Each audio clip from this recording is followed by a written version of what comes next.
Hello friends, welcome to the trending kitchen. இன்றைக்கி நம்ம சேனலில் என்ன பார்க்க போகிறோம்னா வெந்தயக்கீரை புலாவ், அதாவது கர்நாடகா ஸ்பெஷல் மெத்தி புலாவ் தாங்க பார்க்க போகிறோம். இது சம்மர் டைமில் சாப்பிட்றதுக்கு இன்னும் ரொம்ப ஹெல்த்தியாக இருக்கும் உடம்புக்கு. ஃபஸ்ட்டு கீரையை நல்லா க்ளீன் பண்ணி பொடி பொடியாக கட் பண்ணி நறுக்கி வச்சிடலாம். இப்போ பொடி பொடியாக நறுக்கியாச்சு. அதுக்கப்புறம் ஒரு மிக்ஸி ஜாரில் கொஞ்சமாக இஞ்சி, கொஞ்சமாக பூண்டு, கொஞ்சம் புதினா, கொஞ்சம் மல்லித்தழை, 2 பட்டை, 2 கிராம்பு, காரத்துக்கு தகுந்த மாதிரி பச்சை மிளகாய், 1 டேபிள் ஸ்பூன் அளவு தேங்காய் போட்டு நல்லா பேஸ்ட் பண்ணி அரைச்சிடலாம். இப்போ பேஸ்ட் பண்ணிட்டோம். குக்கரில் கொஞ்சம் ஆயிலும் கொஞ்சமாக நெய்யும் விட்டு 2 சூடானதும் பிரியாணி மசாலா ஐட்டம்ஸ் எல்லாம் போட்டு அது கூடயே 1/2 டீஸ்பூன் அளவு ஷாஹி ஜீரா, ஒரு பெரிய வெங்காயம் போட்டு வணக்கிடலாம். அது கூடயே ஒரு பெரிய தக்காளி அதையும் போட்டு நல்லா வணக்கி எடுத்துடலாம்.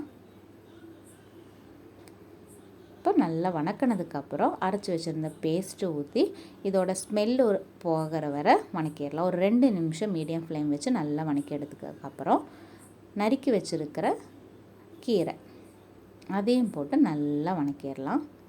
அது கூடயே நம்ம 1 கப் அளவு பட்டாணி, ஃப்ரெஷ் பட்டாணி, இது காஞ்சது வேணாலும் நீங்கள் ஊற வச்சு போட்டுக்கலாம்.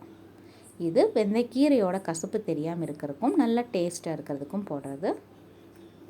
இப்போ 1 டம்ளர் அரிசி ஊற வச்சிங்கன்னா நம்ம 2 டம்ளர் தண்ணி ஊற்றுவோம் இல்லைங்களா, அதனால 1 டம்ளர் சுடு தண்ணியும் 1 டம்ளர் தேங்காய் பாலும், இப்போ 2 டம்ளர் ஈக்குவல் ஆயிரும். போட்டு நல்லா மிக்ஸ் பண்ணதுக்கப்புறம் உப்பும் போட்டு ஊற வச்சுருந்த அரிசியும் போட்டு இன்னும் நல்லா மிக்ஸ் பண்ணி ஒரு 2 விசில் மீடியம் ஃப்ளேமில் வச்சு விட்டு எடுத்தோம்னா, இப்போது 2 விசில் வச்சு எடுத்தோம்னா நல்ல டேஸ்டான ஹெல்த்தியான மெத்தி புலாவ் ரெடி. இது சம்மர் டைமில் சாப்பிட்றதுக்கு இன்னும் ரொம்ப ஹெல்த்தியான ரெசிபிங்க. குழந்தைகளுக்கு லஞ்ச் பாக்ஸ் ரெசிபியாகவும் நீங்கள் கொடுத்து விடலாம். இதுக்கு கூட தயிர் பச்சடி இல்லை உங்களுக்கு வேறு என்ன சைட் டிஷ் வேணுமோ அதை வச்சு இன்னும் நல்லா ஹெல்த்தியாக சாப்பிடுங்க. சேனல் பிடிச்சிருந்ததுன்னா, ரெசிபி பிடிச்சிருந்ததுன்னா லைக் பண்ணுங்கள், ஷேர் பண்ணுங்கள், சப்ஸ்கிரைப் பண்ணுங்கள். தேங்க்யூ.